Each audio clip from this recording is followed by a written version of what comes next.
You're listening to a special presentation from Night of the Living podcast, Zoned Out with Freddy and Joe.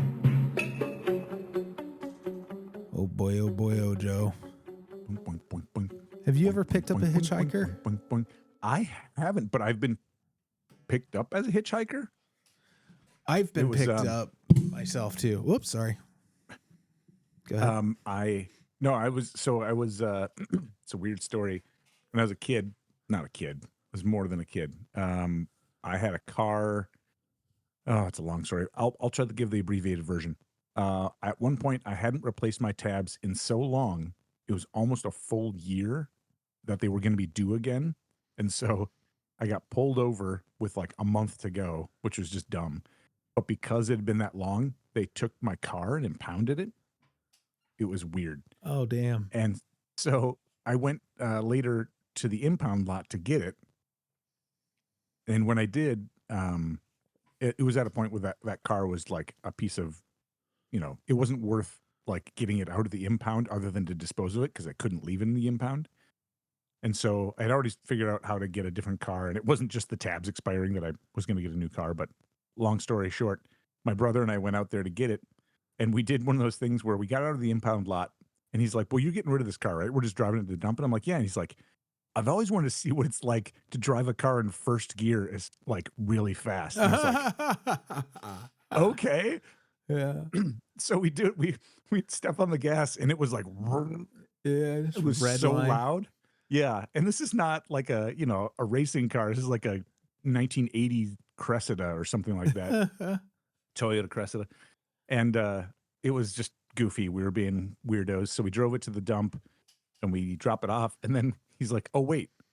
Neither of us thought ahead. He's like, I parked the car back at the impound lot. So we ended up walking. We're trying to like trudge through the swamp. It wasn't that far. It was like a mile or two. And at one point he's like, this sucks. We're walking through this swampy area as a shortcut and it's not working. So we walk back out to the road. And at that point we were just walking down the side of the road and this beautiful, like emerald green, I think it was like a Duster, something like that, pulls up as like a 1970 something Duster. It's got this gorgeous green sparkling paint job. And this lady's like, you boys need a ride? And I was like, yeah. So we jump in. We got like mud up to our knees on our pants, but she still let us in and she took us right down the road. It was only like saved us about a mile and a half, but yeah, it was really nice of her. But nice. Yeah, so that was the only time that I got a lift from somebody. The John Waters wrote a great book where he hitchhikes. He just documented this, like in the book. I can't remember the name of it, but he hitchhiked across the country, and just wrote about it. It's good stuff. Wow, if you're into that, like as John Waters. Yeah. Like Oh yeah. now? Yeah. Yeah. He was. Oh wow. He was. I guess I don't know how old he was when he started writing it, but he was definitely in his elder years. Wow. From what I remember. Yeah, my experience with hitchhiking was very brief. It was like I was out in kind of a country area with a girl that I knew, and I think she kind of knew the person that picked us up. You know what I mean? Like one of those things where you're like, hey, maybe they went to the same church or something. Who knows? Yeah, yeah. But it was just crammed in the pickup down the road. That's funny. It's the only time I don't think I'd have the guts to like go out on the highway and hitchhike. It's an intimidating thing. Oh, you know what? I didn't pick up a hitchhiker, but I do remember now that I picked up somebody who was one of those days, Minnesota especially, I'm sure you experienced this one too, is like when it's snowing or it's sleeting or something and it's just miserable out. Yeah. There was somebody who couldn't walk on the sidewalk because the snow was too thick. And I pulled up alongside them and I was like, hey, are you trying to go someplace nearby here? And they were in a big snowsuit and they were like, yeah, man, I'm just trying to get to whatever. And I'm like, I can give you a lift down there. And I've got like a car seat in the back seat. There's nobody in it, but it was one of those things where I'm like, I can give you a lift. I've got nothing else going on. And so you're like, the car seat really puts them at ease. It's easy to pick up a lot of victims. I mean, hitchhikers. Just don't look in the trunk. You might find someone else. Yeah. You wear a cast when you go out picking up hitchhikers? Oh, jeez. No, Mr. Bundy. Um, yeah. So we were talking about the Hitch-Hiker as if that wasn't super obvious, but original air date January 22nd, 1960. Cast of 10, including Serling. This is the second episode of 4 directed by Alvin Ganzer. We already talked about What You Need. So if you go back and listen to the What You Need episode, all the goodies about him are in there. This was originally a radio play by Lucille Fletcher. She also got credit for Creepshow 2, the segment The Hitch-Hiker in that movie. Oh, thanks for the ride, lady. Yeah, that guy was Tuvix too, from if you're a Star Trek Voyager fan. He also played Tuvix, yeah. The ungodly crossbreed of two characters on the show, Neelix and Tuvok. And they got mixed together in a transporter accident, and it made Tuvix, who played the Hitch-Hiker in Creepshow 2. That's fantastic. Yeah, thanks for the ride, lady. She originally wrote the play for Orson Welles, the radio play script. She also wrote Sorry, Wrong Number, which is really good. And I think that's the thing she's most famous for. She was married to Bernard Herrmann, the composer who worked on the series, from 39 to 48, 19, not ages. In the original story, Nan was a male named Ronald. Rod Serling thought that having the female in there would elicit more sympathy from the audience. And she was named after one of his daughters, Nan. Oh, that's cool. I thought so Serling's daughters? Yeah. That's awesome. Then Lucille Fletcher, they were basically driving, her and Bernard Herrmann were driving cross country from New York to California. And on the first day, she saw a hitchhiker, and then way down the road, she thought she saw the same hitchhiker, where it wouldn't really be, it'd be incredibly unlikely that they could have beaten them to the next stop, is the thing. And that's where the idea came from. Interesting. Which I like. I love a good creepy road trip. I used to love going on road trips and driving at night, late into the night, and having weird, listening to old radio dramas and freaking yourself out. Yeah, totally. It's the best. Yeah. During the pandemic, my oldest kid and I really bonded over just going for a night drive. And it was just to get out of the house, just to go do something. And it's funny because it took us from, we were kind of at odds with each other. She was like in her late teens and kind of establishing her own life. And I was, at the end of my marriage, and wasn't bad, but it was just kind of, we were both kind of in the spot, and then the pandemic hits, and it's like, ugh.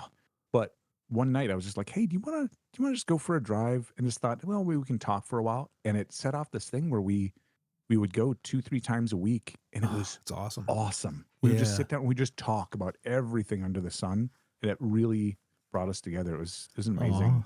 I love that thing. Yeah. I don't have kids, so I don't have a story that good. But I used to drive around late at night and listen to Art Bell. Art Bell, I love that. Yeah, in my '89 Corsica that had a crappy muffler on it, made all kinds of noise, and it had a defect where the body of the car just rejected paint. It was peeled off, man.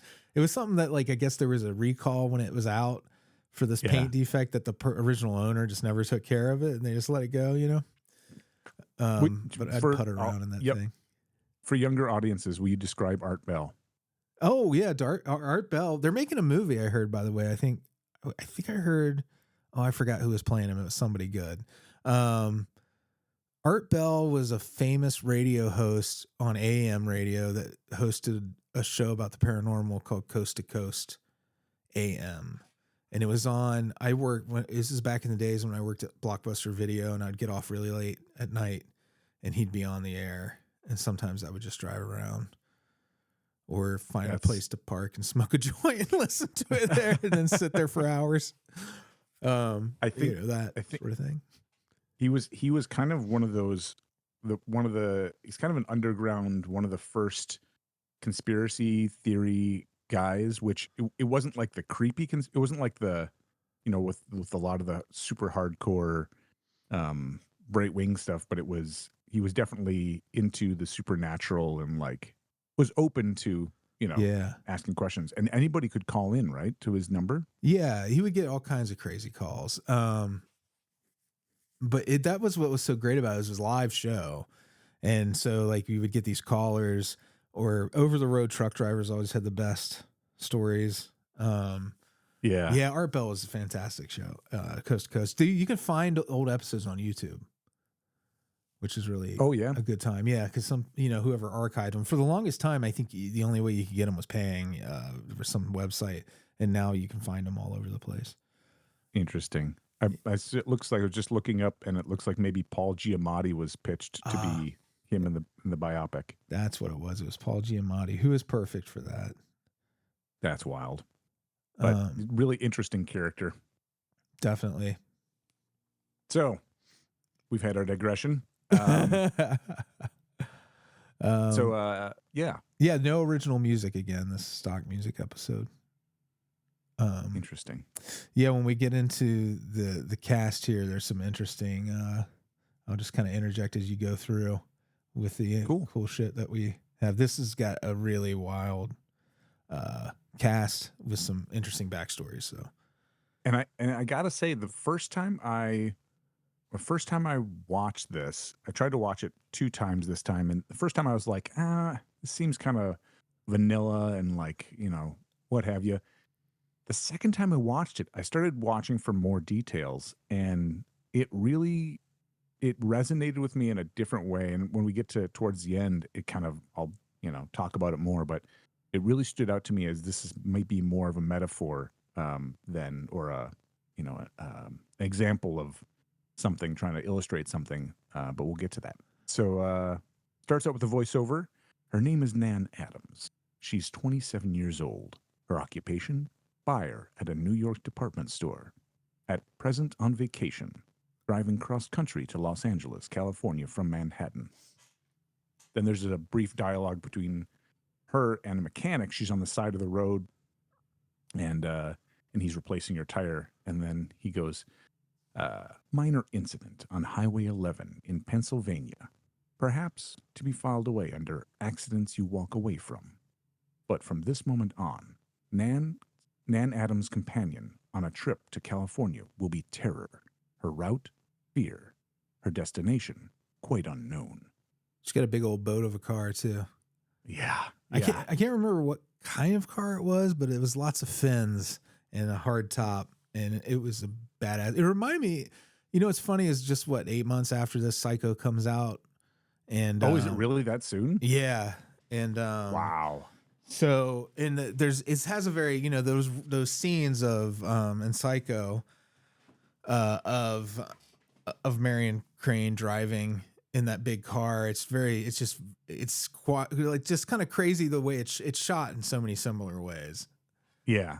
It's funny you mentioned the car because there was a IMDb part in the article here. It says that she's driving a light colored 59 Mercury. Oh, okay. And there's a scene in here where they swerve, and when they show the car swerving towards the end, it's a black 57 Ford. Oh, I didn't even catch that at all. Right. It's one of those, like, it didn't even, because it's at night, and I wonder if it's supposed to be reflections or something, but it's a totally different car. That's funny. So, they were like, no one's going to notice. Right. And I didn't. Which we didn't. I love too the mechanics like that. She gives him $40 and he's going to give her change, and that was a tow and a tire change, and God knows what else he did to it.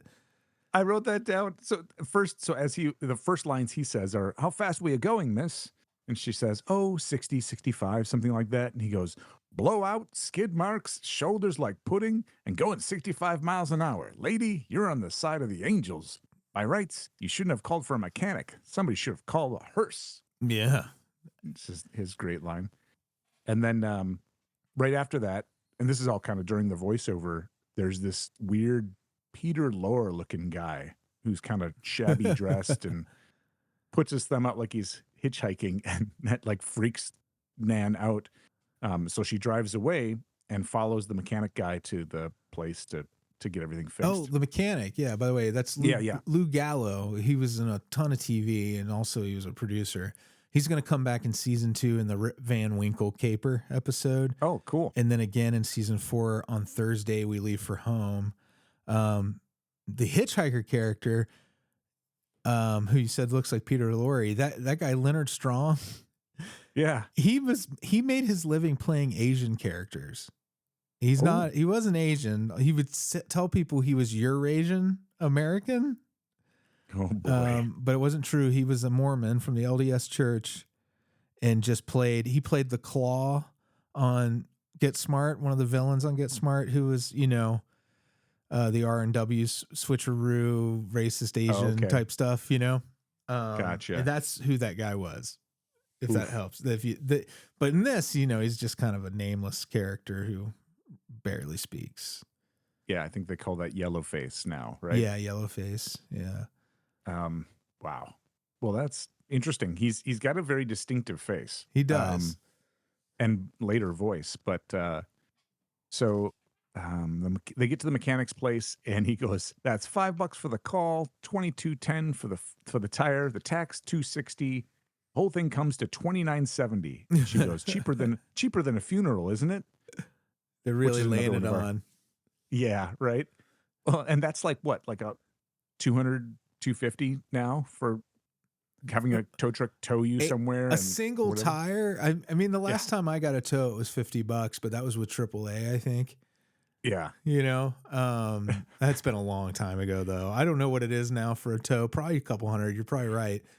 Well, it wasn't technically a tow. He came out and replaced the tire, but even that, I mean, that's got to be, and the tire would be like $150 or $200 by itself, right?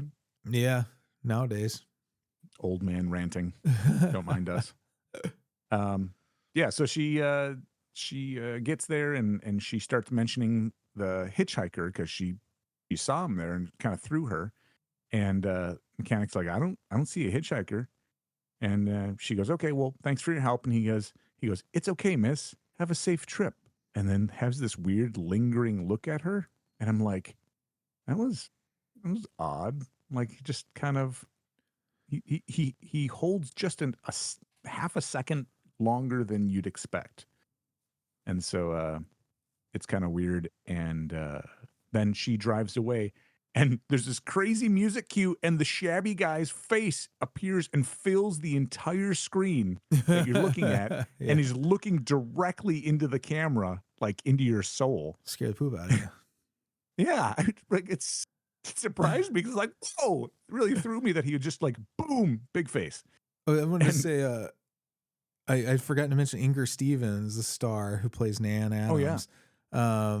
She's going to come back in season 2, The Lateness of the Hour, but she's best known she was in Hang 'em High with Clint Eastwood, The World, The Flesh, and the Devil. And then she was on The Farmer's Daughter, which was a long-running sitcom. She cheated death 3 times. She tried to commit suicide once by swallowing sleeping pills and ammonia. And she despite all the horrible things that came from doing that, she bounced back from that within a few weeks. And then another time, her and Rod Steiger were making the movie Cry Terror, and they almost died from carbon monoxide poisoning. And she actually asked them not to intervene and let her die because she was so suicidal. And then once she leaped from, this is the craziest one, she leaped from a plane as it was crashing. What? Yeah, a jetliner, minutes before it exploded. Whoa. And then after all of that she went through, she eventually did successfully kill herself with barbiturates. And later it kind of came out that she was secretly married to a black man during a lot of this. And I think that society probably made her depression a lot worse because of that. So oh my gosh. Having to keep their marriage a secret. But yeah, I thought she's one of the more interesting players so far, Inger Stevens. Oh man. But now she's dealing with a hitchhiker following her around. Yeah. And doing yellow face. Good Lord. Which it may be, well, and we'll get to this later too, but her performance, again, at first glance, I was like, oh, it's like the this and that. She really puts a lot of like real gravitas into it. Like it really makes it. I'm laughing now because my stupid balloons? camera made balloons come up for some reason. I made some weird hand You symbol. said gravitas, and all of a sudden, all these colorful helium balloons floated up. It's almost as good as when that lawyer was a cat during the pandemic in a Zoom call. Gravitas, balloons. Okay, I can't change this. I can't. We're just gonna have to deal with it. Yeah, I'm not a cat. Yeah. Yeah. But she has a lot of pain in her eyes. Yeah. Well, and she reflects this really well. Of it's almost if anyone's ever read the story or seen an adaptation of the short story, The Yellow Wallpaper. It's about a woman going crazy very slowly, and it's wild. I mean, you read through it, and it's like, oh, okay. Each little piece, every step along that way, feels a little bit more and a little bit more and a little bit more until you're like, oh, now they're gone. You know. Yeah. This feels like to me, she's in this she's kind of feels like she's going crazy because she's keeps getting kind of dismissed by people and she's people were contradicting her, and anyway I've got more on that later. But so the guy's face fills the screen and he looks directly at the camera and he kind of smirks almost like like he's doing those you seen this shit kind of faces. And then Nan has a lot of voiceovers about how she keeps seeing this guy on this road and on this road, and she goes, I'm on a turnpike now, like kind of standalone sentence. And I kept trying to remember what is a turnpike. I've heard that term used a lot. I think it's used more in the Northeast. Don't they usually have tolls? Is that the difference between that and? Right. I just looked it up, and it's a turnpike is any road that charges a fee to use, known as a toll road or a tollway. And so because I was always told avoid the turnpikes if you're a cheapskate. Right. Spend extra gas money. Right. And she's talking about this shabby looking guy, and she describes him like kind of a scarecrowish like man. And she said, he's she's trying to describe him, and she's like, it's vague. She's like, he's vague, and she's just the language she's using is very almost poetic and reflective and kind of ambiguous, which makes more sense down the road. No pun intended. And so she's asking about, she goes to a diner and she asks just kind of offhandedly for the waiter, do you get many hitchhikers around here? And he goes, hitchhikers here? Ooh. Not here. We specialize in 15-cent Jello.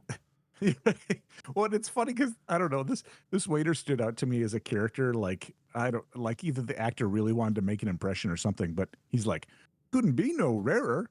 The guy'd be a fool hitching a ride on the turnpike. Look at it, miles and miles of straightaway and practically no speed limit. I thought, are you doing an ad for a turnpike? Like, no. He's like, it's hilly, it's got dips in it, sometimes it's wet. It's such a great drive. Why isn't every American using the turnpike?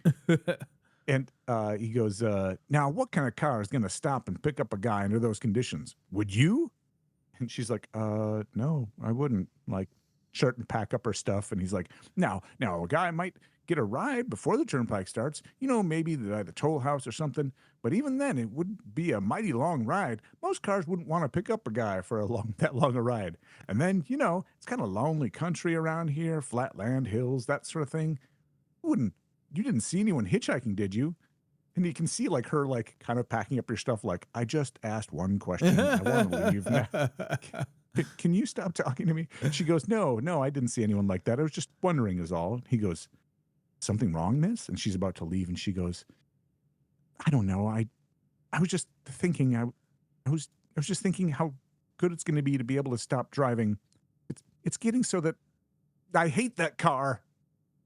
So you can see like her, like she's just trying to have a conversation. And then the guy's like, blah, blah, blah, blah, blah, blah, blah. And she's like, I feel like I'm going crazy, and this continues. So she goes, she leaves and she pulls up to a hazard thing, and a guy waves her down and says, it's construction ahead. You have to wait for a moment. She's like, okay. And she's waiting there. and you see from the angle, it's looking at an angle from like the front right driver's side. So you see her in the driver's seat, and then looking past her in the diagonally, you see the shabby guy coming up behind her, and he comes up and he makes this weird gesture with his hand, like he's trying to do a bad miming job of an Italian gangster, like, and he's kind of smiling at her. It's like an imploring, kind of strangely imploring gesture. Yeah, he's like, hey, hello, hi, and she's super uncomfortable. She's doing this thing with her shoulders up where she looks kind of like Kristen Wiig from SNL as like the target lady, and she's like, oh, and his smile fades away, and he's like, heading west, and she goes, no, I'm not heading west. Sorry. And then her voice escalates, and she gets to the point where she's like yelling. She's like, I'm not heading west. I'm just going up the road a little way. And she takes off and swerves on the barrier, and the construction guy's like, hey, where are you going? She's crazy. Yeah. And so you can see this is like slowly her anxiety is escalating, and you know, she's feeling overwhelmed by this guy who keeps showing up. And she tears off past the construction barrier, and they do the same close-up face thing again, except this time he's not looking at the camera, he's looking like past the camera to see like her in the distance. So they keep showing him kind of basically teleporting from place to place. Yeah, that's what it seems like, doesn't it? And yeah, then the worst possible thing can happen to her. Oh yeah, she runs out of gas. Oof. Well, before that, she pulls up to the railroad tracks. Oh yeah, she stalls out. Yeah. And the car pulls up, and you can see, like, I mean, obviously the car just hits the brakes and stops on the railroad tracks, but it was like it stalled, and she sees the train in the distance, and then she sees him up ahead and on the passenger side, on the other side of the tracks. And it does this thing building tension where the train's coming and he's there and she can't start the car, and the train's coming and he's there and she can't start the car, and it turns over a little bit, but it doesn't quite go. And then, you know, and it does a pretty good job of building that tension, because that train gets really close. It's super scary. And the sound they use as the train goes by is yes. I was just thinking that it's not a full-on Doppler effect of like you would expect from a train. It sounded almost like a big joy buzzer. It was like yeah. It happens so fast, like the sense of speed. It reminded me a little bit of how they sped up in What You Need. Yeah, like with the car accident, slippery shoes. With the guy pulling out the stuff, and he gets the slippery shoes and gets hit by the car in like that crazy weird fast motion. Yeah. Only this was way more effective, like her, because it's timed perfectly with her backing out off the track. Yeah. So she just the last minute, she gets the car started and goes in reverse and gets off the tracks. And then when the train passes, the guy's gone. Doesn't it feel like in the 50s and 60s, cars stalled out on railroad tracks? Then we thought we were going to have to deal with that shit.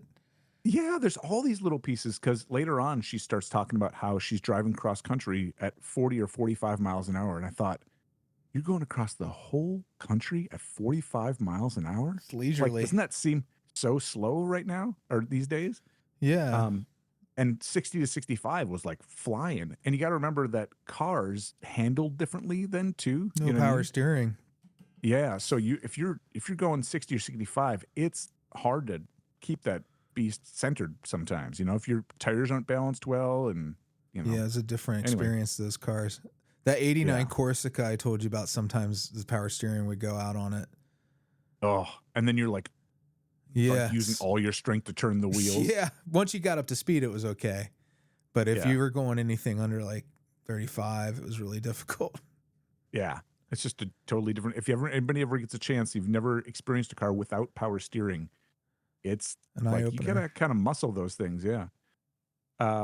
Okay. So then, as you were saying, she basically in her voiceover says, I think he's trying to kill me. Like, she's freaking out that this guy is somehow responsible for her stalling out on the railroad tracks. And so she says she gets to New Mexico and outside of Tucson. And one of my favorite lines from here, which took me out of it, she goes, at 11 o'clock at night, the engine stopped, and I sit there in the front seat, refrigerated by fear. Yeah. Out of gas. And I'm like, they apparently just didn't want to use the word frozen because who's refrigerated by fear? I'm climate controlled by fear. I was slightly chilled by fear.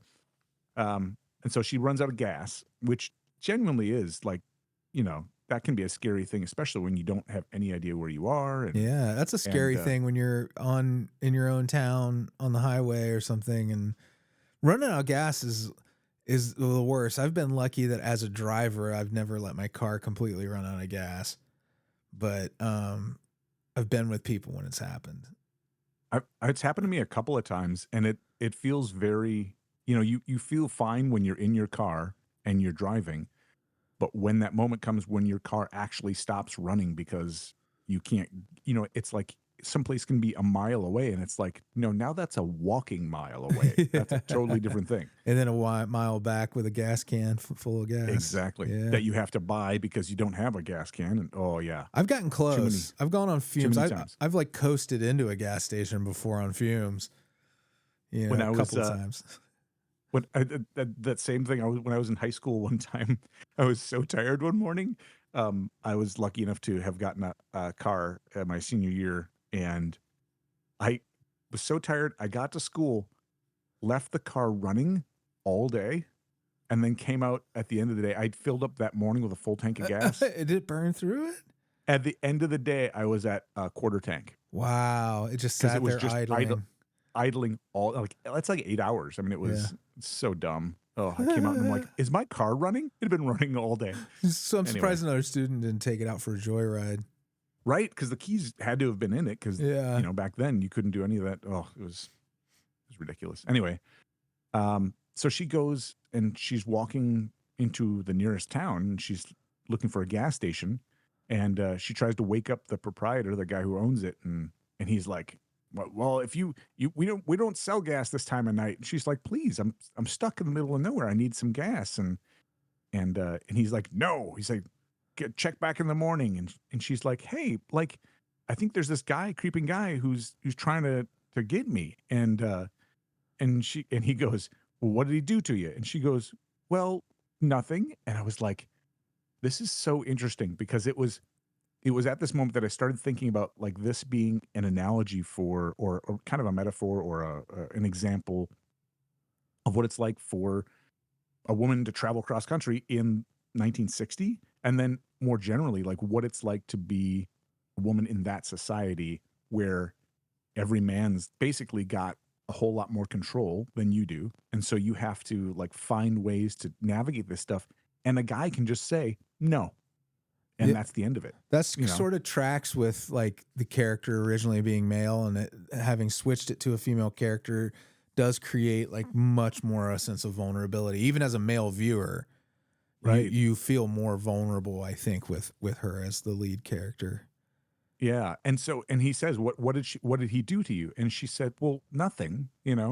Not nothing yet. And he's like, well, if he does something, if he does rob you, then come back here and I'll call the cops. And it's like, ooh, that feels gross, but cold, also very real, right? Yeah. I mean, there's, like, a lot of, real life stories about people being kind of turned away in desperate need of help. And you're like, what a prick. Yeah. Well, and it reminded me of, like, the idea of, like, domestic abuse, where that's always, well, has he done anything? It's like, well, no, but they always wait. The cops too. Yeah. So he says no, and then all of a sudden a hand reaches up behind her, and you're thinking, oh no, this is it. And she flips around, about to scream, and it's a sailor. Hey there, sailor. On leave, and was like, what are you doing here? And she's like, you from around here? And he goes, no, I'm on my way back to San Diego. I'm on leave.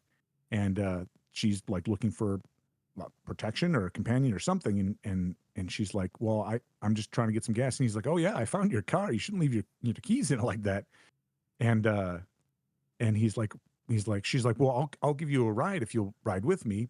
And he's like, oh, you don't have to ask twice, that's great. And he's like, I think she says, but we're out of gas. And the sailor's like, why don't we ask this guy? And she's like, I just did, but he won't tell me. And he's like, oh, we'll convince him. And he bangs on the thing and he's like, hey, you got customers out here.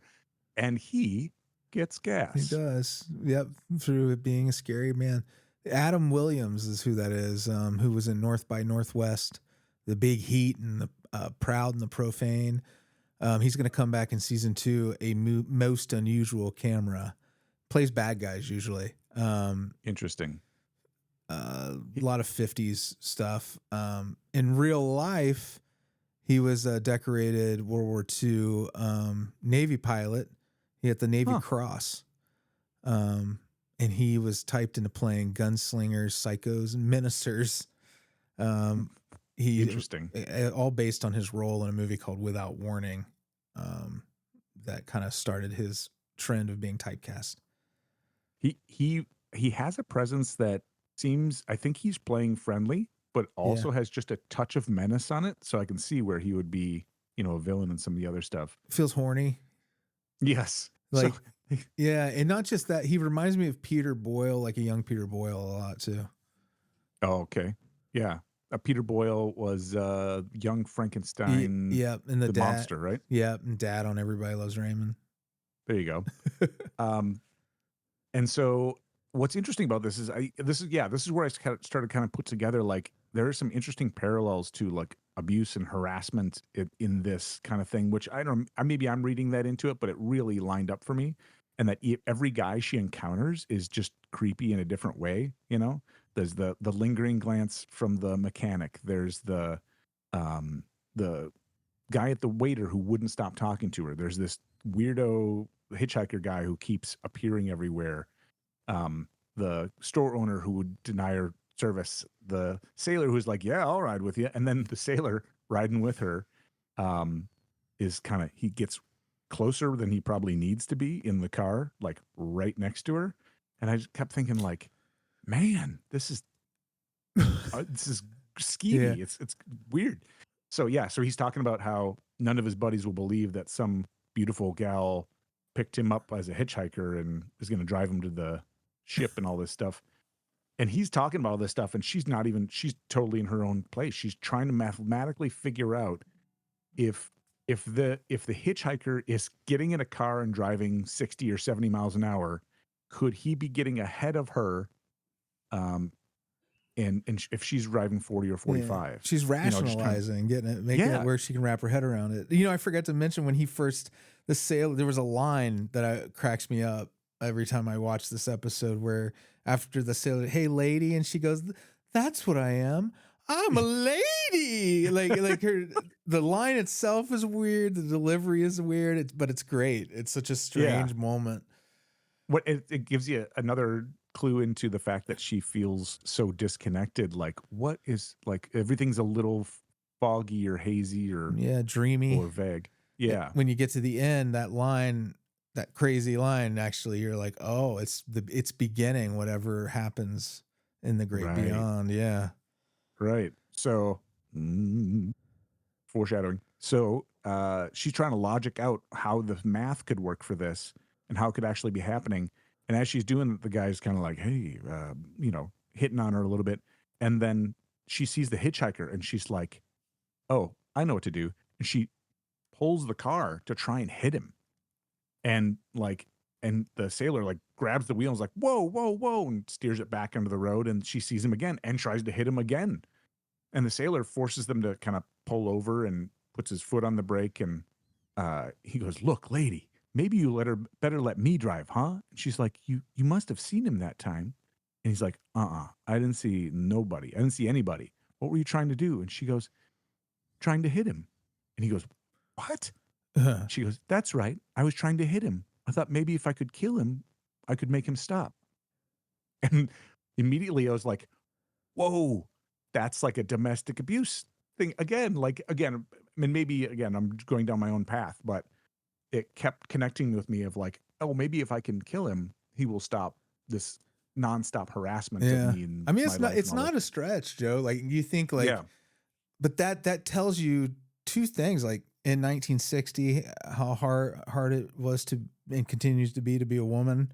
And you're like, that's baked in. You don't even need to be like cleverly putting anything in there. The minute you change that character from male to female, a whole nother set of baggage comes along of things that she has to deal with, you know? Yeah. Yeah. Well, and you see it again. She's very desperate to keep him in the car. And so he starts to leave and she's like, no, like, don't go. And then he's like, look, no, I got to get out of here. I got to put as much distance as I can between you and this, or between me and this car, basically saying, I got to get away from you. And she says, no, she said, in fact, I like you. I would like you to take me out. And she's using every tool she has to be like, hey, please stay with me. I'll drive you right to the docks. She's like, just don't leave, because she's freaking out because she's seeing this guy over and over again. And he's like, no, I'm out of here. And he takes off and she starts sobbing because she's, again, no one believes her. No one gives her any credibility. So she keeps driving and she gets to, was it Arizona then? And she's like, I just want to hear a familiar voice. And so she pulls over and she goes to a payphone and does one of my favorite old timey things. Operator, could I get Trafalgar 41098? Which I still don't know how all that works, but I want to figure out one of these days. Remember we talked about that phone freaking book? Yeah. 2600. Yeah. You get into it in that book, if I remember right. They kind of break down the early days of the exchanges. Okay, cool. Yeah, it was kind of just a way of routing, like the first part of it was with a letter and then numbers. Yeah, so you'd have to remember so many numbers. Yeah, basically. Interesting. And I guess they replaced that with area codes later, but yeah. So then she calls and she's calling her mom. She just wants to hear a familiar voice, and this whole exchange is creepy and interesting. And she's like, "Hello, mother." And a voice says, "This is Mrs. Adams' residence. Who do you wish to speak to, please?" Says, "Who's this?" "Well, this is Mrs. Whitney." "Mrs. Whitney? I don't know any Mrs. Whitney. Is this Trafalgar 41098? "Yes, it is." "Where's my mother? Where's Mrs. Adams?" "Well, she's still in the hospital. A nervous breakdown." Nan says, "Nervous breakdown? But there's nothing wrong the matter with my mother. What do you mean a nervous breakdown?" "Well, it's all taken place since the death of her daughter." Dun, dun, dun. Yeah. "Death of her daughter? What do you mean, the death of her daughter? Who's this? What number is this?" So she's losing connection. She's like, it's not clicking. And she questions who she's talking to again and asks the same question. "And what number is this?" Like she's losing. And she goes, "It's all very sudden. Nan was killed just 6 days ago in an automobile accident in Pennsylvania. A tire blew out and her car turned over." She was dead the whole time. And I think it may have been the first time I saw that premise on, I was watching this episode as a kid. So I think that's why it's in my top 10, is because it was the first time I've ever been faked out with a dead the whole time twist. Yeah. Also, that voice of the woman on the other end of the phone is Eleanor Audley. They didn't credit her, but she was Maleficent in the original Sleeping Beauty animated movie from Disney, and also Lady Tremaine in Cinderella. So she's like an OG Disney voice. Nice. That's very cool. Yeah. And it's very distinctive of the Mrs. She sounds like a Mrs. Whitney. Yeah. When if you go back and you'll definitely hear that quality, especially if you know it going in. It's very recognizable. Yeah. And then she said she goes numb and she does this voiceover of like everything drains out of her like a plug was pulled. And this is the end, right? This is the realization that she's not alive anymore, that that she's been escaping death somehow. And then she's like, "Oh, I think I understand. I think I know who the man is now." And she goes back in the car very calmly, adjusts the rear view mirror, and he looks from the back seat and says, "I believe you're going my way." I love it. He was just a traveling companion. He was death all along, man. Right? Yeah. Yeah. And she was running away from death. Well, rightfully so. And the final voiceover is Nan Adams, age 27. She was driving to California, to Los Angeles. She didn't make it. There was a detour through the Twilight Zone. Dun, dun, dun. Good stuff. I thought, yeah. So I think it was a great episode, and I think there's more to to chew through there, but I think it was I think the actress did an amazing job. It's so sad that she ended up yeah. did she how did she barbiturates. She committed suicide ultimately after those other 3 crazy moments. I love the jumping out of the crashing airplane story is pretty wild. Right? How do you that's a mind blowing. Last week we had a guy who piloted a Hellcat fighter plane in that episode. That's right. That's right. And he was shot down. We have 2 people that survive plane crashes in back-to-back episodes. Yeah. Yeah. It's wild. And so, I again thought with like the yellow wallpaper with her just, she's gone and realizes that's the end. And so. Have you ever seen the Polanski movie, Repulsion, I think is the name of it? No, I know I've heard of it, but I've never seen it. It's basically that. It's a woman slowly going insane. Interesting. Almost like a schizophrenia. Catherine Deneuve, I think? Yeah, or Deneuve. Sorry. Catherine Deneuve. Yeah, you should check that one out. If you're into weird stuff that makes you feel like you're losing your mind, that's a good one. Which, some people have that. I guess, yeah. But yeah, so that's a cool one. And then, so next week, this is an episode I do actually remember, The Fever. Yeah. So good. Is it a one-armed bandit in this one? It's like a gambling machine of some kind, right? Yeah, it's a slot machine, and I love this episode. This is one I don't know why, but really stands out to me from when I was a kid, and I remember seeing it multiple times, and it always affected me. And I think there's something about the sound it makes, which is very distinctive and creepy. So looking forward to it. Yeah. Well, we'll be back in a week with that. The Fever. The only cure is more Twilight Zone.